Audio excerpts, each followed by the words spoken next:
안녕하세요, 풀비예요. 오늘은 전날 재료를 다 섞어 놓고 다음날 아침 맛있는 빵을 굽는 방법을 보여드릴게요.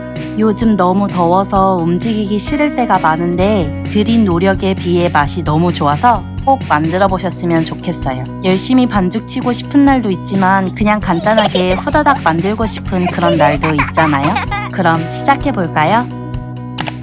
강력분을 제외한 나머지 재료를 볼에 먼저 계량할게요.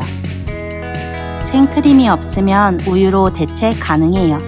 우유로만 만들 때는 10에서 15g 정도 적게 넣어야 반죽이 질어지지 않아요. 1차 발효를 긴 시간 저온에서 진행하기 때문에 생크림과 우유는 차가운 상태로 사용하겠습니다. 제가 사용한 계란의 무게는 60g이에요. 계란을 못 드시는 분들이나 계란을 넣지 않고 싶으신 분들은 45g의 우유나 물로 대체가 가능한데 맛은 좀 더 가벼울 거예요.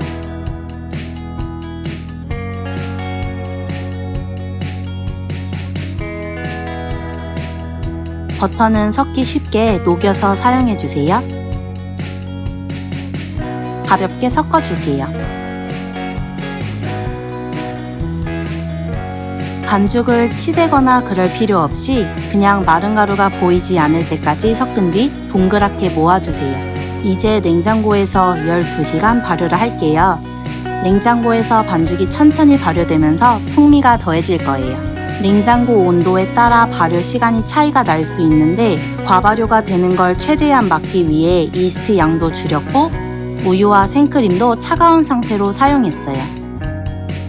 윗면이 마르지 않게 잘 덮어주세요.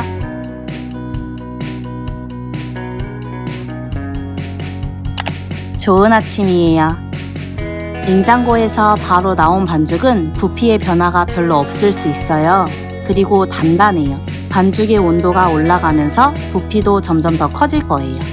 반죽의 온도를 올리는데 시간을 단축하기 위해서 물 1컵 정도를 전자레인지에 넣고 2분 정도 돌려주세요.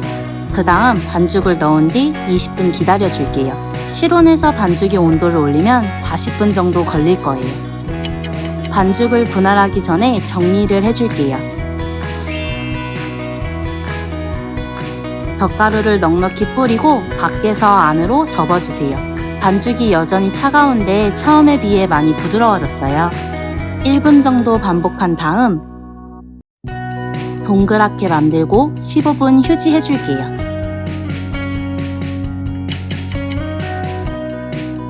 반죽의 총 무게를 먼저 재고 720g이네요. 9개로 분할하고 싶어서 80g씩 나눠줄게요. 손으로 가볍게 가스를 빼준 다음 반죽을 가운데로 접어 모아서 동그랗게 굴려줄게요.